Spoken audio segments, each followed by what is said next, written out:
Bonjour à tous, aujourd'hui on se retrouve pour comprendre comment est élu le président américain. En effet, ce mardi 3 novembre, Joe Biden a été élu 46e président des États-Unis.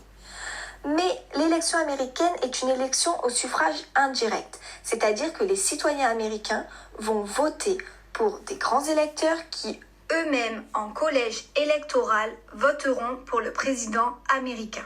Pour être élu président des États-Unis, il faut au moins avoir 35 ans et être né aux États-Unis et résider depuis au moins 14 ans. Dans cette vidéo, on va approcher l'élection américaine selon 3 points. Le premier, c'est la désignation des grands électeurs par les citoyens américains. Le deuxième étant le vote des grands électeurs afin d'élire le président des États-Unis. Et le troisième point, c'est l'investiture. La désignation des grands électeurs par les citoyens américains. Le vote pour élire les grands électeurs a lieu le mardi suivant le premier lundi de novembre. Soit le premier lundi de novembre étant le 2 cette année, c'est naturellement que le vote s'est déroulé mardi 3. Chaque État fédéré ne possède pas le même nombre de grands électeurs. C'est pour ça qu'il est important de remporter des États qui en possèdent beaucoup. Le nombre de grands électeurs est déterminé par la représentation de chaque État au sein des 2 chambres du Congrès, à savoir le Sénat et la Chambre des représentants. Chaque État fédéré possède 2 sénateurs. Pour les représentants, c'est un peu différent. Plus l'État fédéré est peuplé, plus il va posséder de représentants au sein de la Chambre des représentants. Ainsi, pour savoir combien de grands électeurs possède un État, il faut additionner les 2 sénateurs au nombre de représentants. Par exemple, pour la Californie, qui est l'État fédéré le plus peuplé, la Californie possède 2 sénateurs et elle possède 53 représentants dans la Chambre des représentants. Du coup, la Californie possède 55 grands électeurs.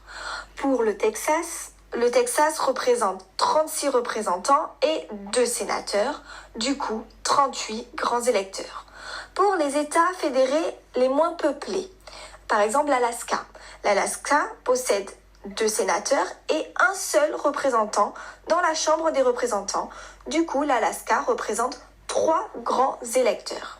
Pour les candidats à la présidentielle, l'enjeu du vote est de remporter la majorité des grands électeurs, soit 270 sur 538. Lorsque le candidat a obtenu les 270 grands électeurs, on peut dire qu'il remporte l'élection américaine. Mais il doit tout de même attendre le vote des grands électeurs. Pour le deuxième point, le vote des grands électeurs afin d'élire le président des États-Unis. Si le vote a lieu en novembre, l'élection du président et du vice-président par les grands électeurs a lieu à la mi-décembre. Cette année, il aura lieu le 15 décembre. Chaque grand électeur se rassemble dans leurs États et vote pour le président et le vice-président.